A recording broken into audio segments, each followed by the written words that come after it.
Apakah bersentuhan dengan suami batal setelah wudhu? Mazhab Syafi'i batal. Oh, suami istri kan mahram. Mahramnya mahram karena nikah, bukan mahram karena syahwat. Kenapa dengan ibu dengan adik nggak batal? Kamu bersahwat dengan ibu kamu. Saya nggak bersahwat nengok istri saya, Pak Ustadz. Nengok istri orang baru saya bersahwat. Bedakan mahram karena musyawarah, karena nikah, dengan mahram karena nasab. Dengan adik perempuan, dengan kakak perempuan, dengan ibu, dengan bibi, adik ibu, kakak ibu. Itu mahramnya mahram muabbad sampai mati. Dengan istri ini kan karena nikah. Oleh sebab itu mazhab Syafi'i batal. Kenapa kawan saya yang dari Muhammadiyah mau berangkat kerja, dia salaman sama istrinya? Dalam hal ini Muhammadiyah pakai majelis tarjih. Majelis tarjih Muhammadiyah mentarjihkan mazhab Maliki. Kalau bersahwat batal, nggak bersahwat nggak batal. Dan cara wuduknya Muhammadiyah pakai cara Maliki, yang airnya bukan seperti cara Syafi'i. Cara Syafi'i yang dipakai NU, Perti, Al-Wasliyah, ambil air. Habis itu ambil air lagi untuk telinga. Nah, itu kalau Maliki enggak, itu yang dipakai Muhammadiyah. Semua rambutnya basah satu kali nyambung ke telinga. Basah.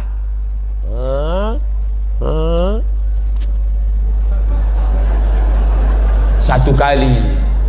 Cara wuduknya cara wuduk Maliki, batalnya juga cara batal Maliki. Itu yang dipakai Muhammadiyah. Saya tetap pakai mazhab Syafi'i, tapi saya enggak menyalahkan kawan saya yang pakai mazhab Maliki. Apakah hukum menahan angin saat sholat? Hukum nahan kentutnya itu makruh, sholatnya sah. Hukum nahannya itu makruh, sholatnya tetap sah. Tapi kalau antum sopnya di belakang, ya lepaskan aja.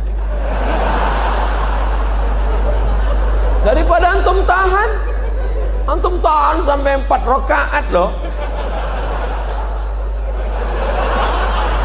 Orang salam, assalamualaikum warahmatullah, assalamualaikum warahmatullah, astagfirullah, astagfirullah. Ente enggak? Alhamdulillah.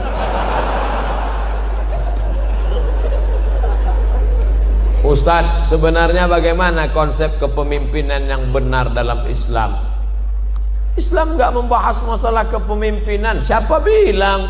Dalam Islam ada namanya fikih sholat, zakat, puasa, fikih ibadah. Ada namanya masalah gadai, menggadai, pinjam, meminjam, jual beli, fikih muamalah. Ada masalah tolak, rujuk, khulu, fikih munakahah. Ada masalah ngangkat pemimpin, jatuhkan pemimpin, namanya fikih siasah. Kalau Syekh Qardawi menyebutnya min fiqhid daulah. Kalau Ibnu Taimiyah menyebutnya as-siasah asy-syar'iyyah. Kalau yang paling tua ditulis oleh Imam Al-Mawardi, meninggal tahun 450 Hijrah. Judul kitabnya Al-Ahkam As-Sultaniyah. Sudah diterjemahkan ke bahasa Indonesia. Judul aslinya Al-Ahkam As-Sultaniyah, hukum-hukum mengangkat pemimpin. Syaratnya 2. Innallaha ya'murukum an tu'addul amanat, amanah. Wa idza hakamtum bainan nasi an tahkumu bil adl. Amanah, adil. Kalau dia amanah, dia adil, baru masuk ayat berikutnya. Atiullah wa atiur rasul wa ulil amri minkum. Kenapa atiu cuma 2? Atiullah, atiu rasul, atiu ketiga enggak ada. Apa maknanya? Kamu taat pemimpin selama pemimpin itu taat kepada Allah dan Rasul. Begitu kaitannya. Pak Ustadz mau bertanya tentang reunian. Sekarang ini kan lagi banyaknya acara reuni. Gimana hukumnya bila reuni tidak bawa istri? CLBK, cinta lama bersemi kembali. Setelah 20 tahun gak ketemu, begitu ketemuan, dulu aku pernah naksir sama kamu loh. Masa sih? Dulu kita kan gak berani ya. Iya, nomor berapa? Suami gak ikut, istri jalan sendiri. Kalau mau reuni juga, suami ikut, istri ikut, ngomongnya harus bareng, sama. Jangan sampai. Ingat, setan tidak pernah mengajak ayo berzina, ayo berzina. Enggak. La tattabi'u khutuwatis syaitan. Jangan ikut langkah-langkah setan. Dari mana langkah setan? Nazratun, pandangan. Setelah nazratun, fabtisamun, senyum. Setelah senyum, fasalamun, hai. Setelah salam, fakalamun. Sudah berapa anaknya? Suaminya kok enggak ikut. Setelah salam, fakalam. Setelah itu, famau'idun, janjian. Ini enggak enaknya orang ramai. Besok kira-kira bisa makan siang enggak? No free lunch, tak ada makan siang yang gratis. Bisa lihat foto suami kamu? Enggak ada di FB, Mas. Lihat, masih gantengan aku ya. Terjadilah apa yang terjadi. Famau'idun faliqa'un, perjanjian dan pertemuan. Ingat, dulu ada kenakalan remaja, sekarang kenakalan orang tua. Buat grup di WA, tukar menukar cerita, lebih asik ngobrol dengan suami orang. Akhirnya tepok jidat, gak ada angin, gak ada hujan. Aduh, astagfirullah. Kenapa, Mas? Ingat mantan. Assalamualaikum Pak Ustadz, mohon doanya Pak Ustadz, tanggal 10 Desember nanti saya ingin menikah. Alhamdulillah. Barakallahu lakum wa baraka alaikum wa jama'i bainakum bi khair. Maka mohon saran Ustadz, bagaimana menjadi pemimpin keluarga yang baik menurut syariat Islam. 1. Kau pahami bahwa istrimu itu dipertemukan Allah dengan engkau. Kau katakan nanti kepada dia, Adinda, aku tak pernah mencarimu, kau pun tak pernah mencari aku. Allah sudah mempertemukan kita. Apa jawab istrinya? So sweet, Mas. Yang kedua, kalian adalah makhluk yang berbeda. Yang satu dari planet Mars, yang satu dari planet Venus. Sama-sama mau makan telur ayam, tetap beda. Yang satu mau mata sapi, yang satu mau telur dadar. Maka kalian diikat oleh dua. Apa yang mengikat? Wa ja'ala bainakum mawaddatan wa rahmah. Kalau ada salat malam ini yang datang pasangan-pasangan umur 70, 60, apa yang membuat mereka masih bergandengan tangan? Rahmah. Mawaddahnya sudah tidak ada. Apa itu mawaddah? Physically, rambutnya, matanya, kulitnya, fisik. Tapi rahmah menutupi kekurangan. Kenapa kau nikahi dia? Karena dia kaya. Kenapa kau nikahi dia? Karena dia bangsawan, bangsa yang hidup di awan. Kenapa kau nikahi dia? Karena dia cantik. Tapi setelah menikah yang kau lihat hanya kekurangannya. Kurang tinggi, kurang putih, kurang kaya, kurang mancung, kurang. Hunna libasul lakum wa antum libasul lahun. Mereka jadi pakaian bagimu dan kau jadi pakaian mereka. Tutupi aib, cacat, kekurangan. Kenapa Ustadz Somad malam ini pede ceramah? Karena ada pakaian. Pakaiannya luar biasa, ittihad Islamic Center. Pakai sorban, pakai peci, maka pakaian. Jadilah kau pakaian. 4. Litaskunu ilaiha. Dia menenangkan hatimu, engkau menenangkan hatinya. Ingat bagaimana seorang sahabat ketika anaknya mati, meninggal dunia. Dia datang pulang ke rumah, Ummu Salamah memasakkan. Setelah itu dia berikan kepada suaminya. Setelah Abu Salamah kenyang makan, barulah Ummu Salamah cerita, Mas, ada yang mau ku sampaikan. Apa ceritanya Adinda? Anak kita mati. Biarkan dia makan, dia tenang. Ini belum apa-apa. Mas, kenapa mati lampu? Gimana dia mau tenang?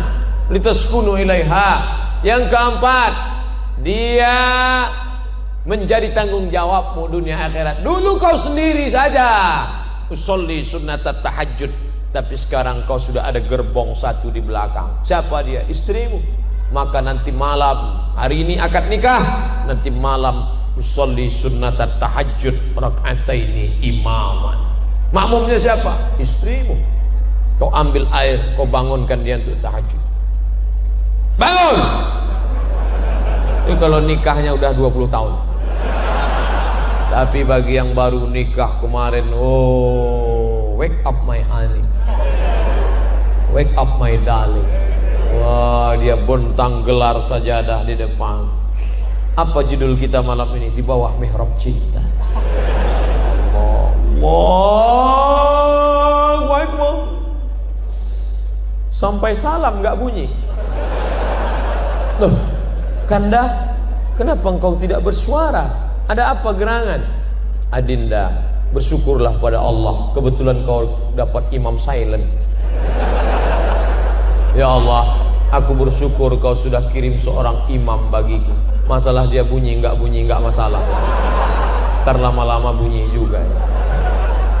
Yang kelima, dia menenangkan hatimu. Yang kelima, hasil dari pernikahan kalian yang berwudu, yang soleh, lahirlah anak-anak waladun salihun, yang mendoakan sampai mati. Jadilah kau pemimpin rumah tangga. Nanti setelah menikah, ajak istrimu pengajian. Betapa indahnya kalau istri hobi ngaji, suami ngaji. Tapi kalau suami mau hobi ngaji, istri mau karaoke. Oh, Pak Ustadz, saya mau bertanya bagaimana cara mengatasi mereka yang matre. Nah, kan nih, baru aja disebutlah muncul. Dek, ayo ngaji yuk. Enggak mau. Aku mau lu punya suami macam kamu, Mas. Pakai koko, pakai sarung, jadul.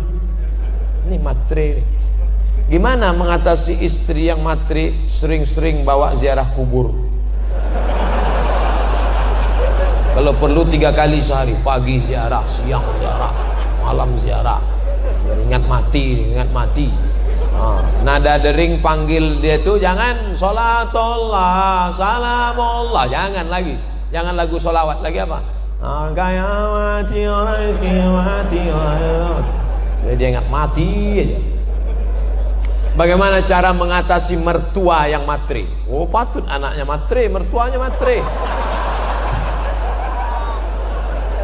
Pak, Bapak, besok kita buat arisan keluarga ya Pak. Kita ada pengajian ya. Ya. Siapa ustadznya? Kita undang Ustadz Dery Sulaiman. Judulnya apa? Orang kaya mati. Ceritakan. Jangan kamu yang menasehati mertuamu. Jangan pulang dari sini, bapak mertua, ibu mertua duduk sini. Assalamualaikum warahmatullahi wabarakatuh. Kullu nafsin dha'iqatul maut. Semua yang bernyawa pasti akan mati. Enggak masuk. Lidahnya lidah orang lain, tapi pesannya lewat mulut kamu. Ustadz Dery, ya, bisa datang ke tempat kami hari Ahad nanti. Kita buat tablik akbar pengajian, bukan cuma keluarga, ramai lingkungan. Oke, judulnya mati. Oke, insyaallah kita bahas. Insyaallah setelah buat pengajian nanti, dibantu dengan doa tahajud malam, orang mertua antum berhenti matre dan dia akan manggil antum sini. Rumah-rumah kos yang sana ambil untuk kamu. Tak ada gunanya. Kenapa begitu Pak? Aku sedang dililit utang sekarang.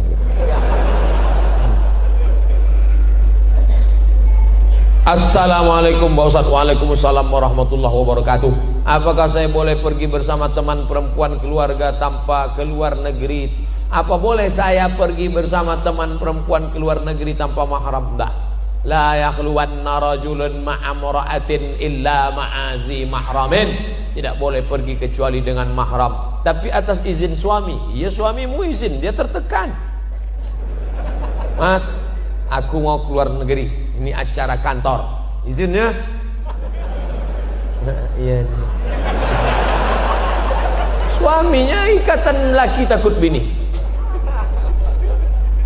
Bolehkah perempuan bekerja? Kata Syekh Atiyah Saqar dalam Fatwa Al-Azhar, boleh. Syaratnya, yang pertama izin suami, yang kedua tidak bercampur aduk laki-laki perempuan, tak ada khalwat, yang keempat tak meninggalkan kewajiban. Nih, berapa banyak perempuan sekarang lebih lama dengan laki orang daripada laki dia sendiri. Jam 7 berangkat dari rumah, 8, 9, 10, 11, 12 dengan laki orang, makan siang dengan laki orang juga, habis itu sekantor lagi jam 1, jam 2, jam 3, jam 4 dengan laki orang, pulang sampai rumah masih dengan laki orang juga main WhatsApp. Dengan suaminya hanya store wajah. Ketika mau berangkat ke kantor wajahnya cuan, mau ketemu lagi orang. Di rumahnya macam genderuwo. Tapi kalau perjalanan itu murni kerja, aman, ramai-ramai, jauh daripada fitnah, oke. Ustaz, bagaimana menyikapi pemimpin yang teramat zalim? Doa. Tidak ada kekuatan melebihi doa. Doa silahul mu'min. Saya selalu dalam majlis saya sampaikan doa. Nanti di akhir majlis kita doa. La tusallit alaina man la yakhafuka wa la yarhamuna.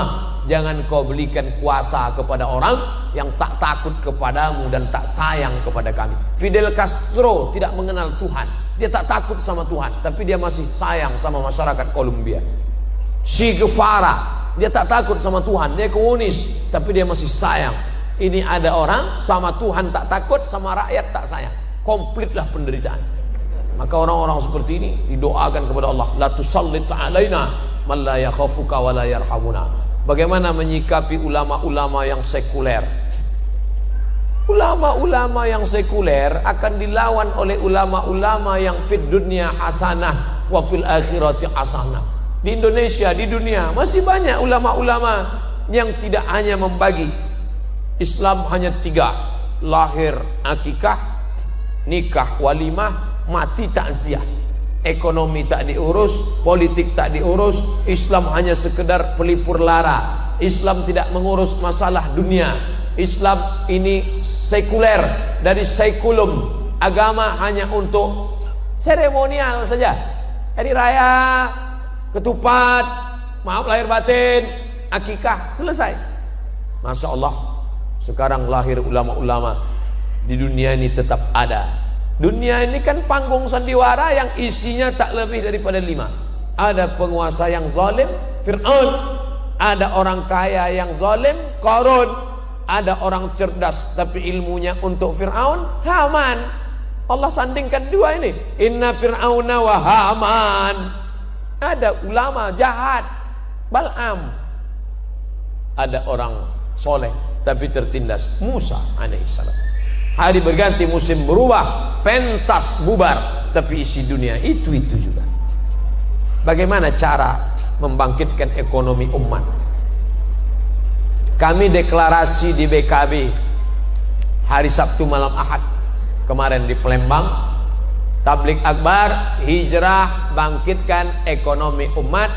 Pertama, orang-orang kaya, dokter-dokter spesialis yang punya banyak uang waktu itu kumpul buat minimarket, buat retail, buat toko, bantu umat Islam punya. Nah, jadi, jangan ceramah aja, belanja tempat orang Islam, belanja tempat orang Islam. Di mana tempatnya Pak Ustaz? Aku nggak tahu tempatnya di mana. Harus ada tempatnya.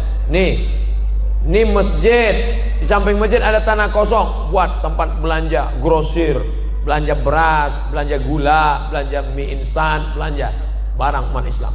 Belanja di tempat orang Islam. Karena orang Islam akan bayar zakat, dia akan sodakoh, akan infak. Ini mesti ada terus gerakan-gerakan. Padahal di legenda jamaah sudah memiliki koperasi syariah, mendirikan minimarket Kitamat, tapi animo belanja umat masih rendah, belanja ke lain hati. Padahal belanja Kitamat, kenapa tidak belanja? Lembaganya sudah ada. Kalau tidak ada yang tak sesuai, duduk bersama. Jangan sholatnya Islami, puasanya Islami, umrohnya Islami, ekonominya kafiri. Tak betul. Gerakan belanja. Ini kalau belanja di tempat orang non muslim, wow, jor-joran, kasih terus duit Islam. Tapi kalau belanja sama orang Islam, nawarnya minta ampun. Ikannya berapa, Bu? 10.000. 5.000 aja ya. Memangnya ente masuk surga gara-gara 5.000 tuh?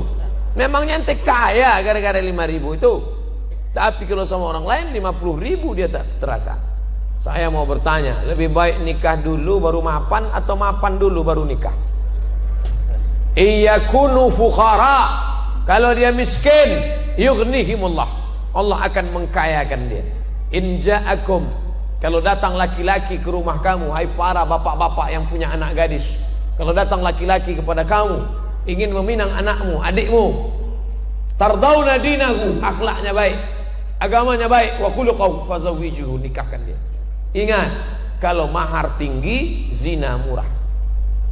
Mahar dibuat melambung, maka zina akan murah. Anak-anak muda, siapkan karton, turunkan harga mahar, turunkan harga mahar. Betapa banyak orang-orang yang dulu menikah susah, Allah bukakan pintu rezeki. Saya diundang pengajian konglomerat, orang kaya berat. Ustaz, kata istrinya, waktu kami baru pertama nikah dulu, setiap bertamu ke rumah orang tutup pintu. Kenapa? Karena dia tahu kami mau pinjam beras. Sekarang lihatlah, hebat, megah, mewah. Oleh sebab itu maka orang tua bantu ini anak-anak muda, jangan sampai mereka berzina. Saya mau anak saya punya kepribadian dulu Pak Ustadz, mobil pribadi, rumah pribadi, ruko pribadi. Bagaimana cara kita bisa mendapatkan ilmu dengan ikhlas? Ngaji ke guru yang sesuai dengan ilmu dan amal. Ada kiai-kiai kita datang ke Ustadz. Di sini di Bogor ada majelis Tafaqquh Fiddin, Syekh Nuruddin Marbu Al-Banjari Al-Makki. Semua sanad-sanad kitab mazhab Syafi'iyah ada kepalanya. Murid langsung dari Syekh Muhammad Yasin bin Isa Al-Fadani. Saya pergi ketemu Syekh Ali Jum'ah. Syekh ajiz nih, kasih saya ijazah Syekh. Ajaztuka jami'a marwiyati wa kutubi wa mu'allafati. Aku ijazahkan kepada engkau semua kitabku, semua zikir-zikir, semua kitab-kitabku, semua hadis-hadisku, kuriwayatkan untukmu semuanya. Dikasihnya kitab ijazah. Saya tengok dari mana Syekh Ali Jum'ah ngambil ijazah. Ali Jum'ah dari Syekh Muhammad Yasin bin Isa Al-Fadani, salah satu gurunya, banyak guru-gurunya yang lain. Syekh Muhammad Yasin bin Isa Al-Fadani, salah satu muridnya adalah Syekh Nuruddin Marbu Al-Makki. Nanti akan diundang tabligh akbar kemari. Panggil, belajar, ambil. Bukan saya menafikan kiai-kiai yang lain, mungkin saya tak kenal, mungkin saya tak tahu. Belajar dari kiai-kiai kita yang mukhlisin, yang baik, amalkan. Gak paham nanya, fas'alu ala dzikri in kuntum la ta'lamun.